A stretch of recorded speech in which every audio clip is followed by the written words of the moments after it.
those were like our golden years. And when we met each other and, we're like getting drinks after our shifts and we're falling in love and we're staying out late and all of that was very, fun and sexy and romantic to a certain degree. And it was very much like, even though I had never drank that much in my life, that was such a core part of how you and I connected. And, like the darkness of night was like our place. Um, and I figured out really early on that this was, I mean, I didn't have the language, or sort of the foresight at the time to understand all of what it actually meant.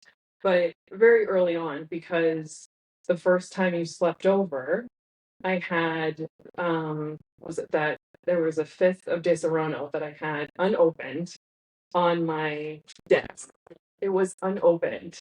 And the reason that I know that it was unopened was you know, despite my own variety of mental health challenges, alcohol has always just been a treat for me. So I had purchased the Disaronno and I was going to open it the day after my French exam. And it was going to be like celebratory, like have a little Disaronno on the rocks.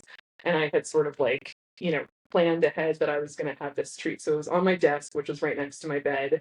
And you had ended up sleeping over that night, and I either had to go to class or you had left.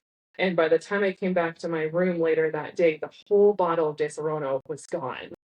And I was like, one who drinks more than a little bit of like, an amaretto sour or Disaronno on the rocks or something. And it was a whole fifth. And that's, when I was like, uh-oh, this isn't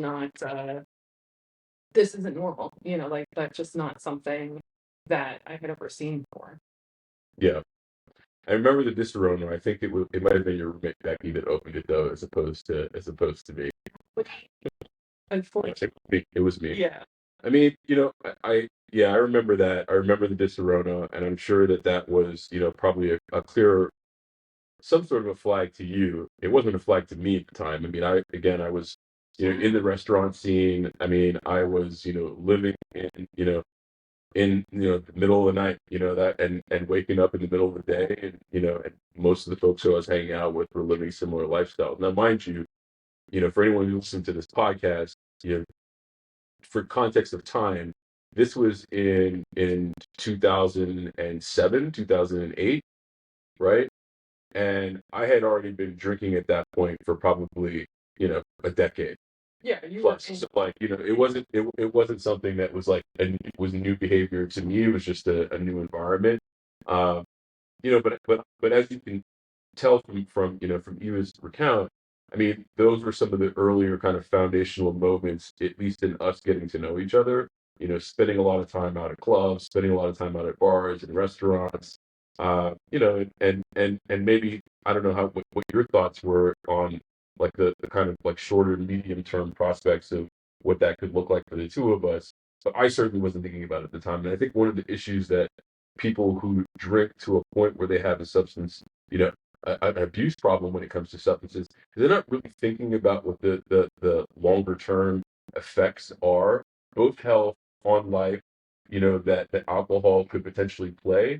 So I certainly wasn't, I didn't see any writing on my wall. It was just a matter of, me kind of going through the motions of getting through the day, so to speak.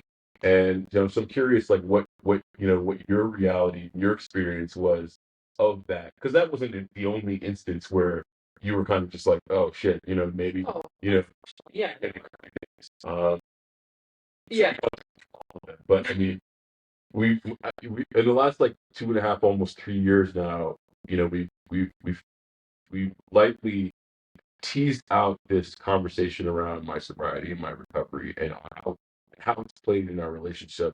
So we don't need to go into like the details of the instances, because I think for anyone who's been in it, we know what dark yeah. days look like. They fill in your own Yeah. like nights and days. But that night stood out to me as just like a treat that I had saved for my. I mean, not that I was going to share it with you, but something that like wasn't even part of our night. It wasn't like we were drinking and that sort of thing, but that in particular sort of had stuck out to me. Yeah. And also, I was probably around that night too, that when we were out with your sister, and that's when like the werewolf became known to me at that point when there was yeah, just a darkness that I had never seen before, and it didn't turn me off because I sort of had sensed it, but it was like, okay, now I have some data points that like this just isn't the way to be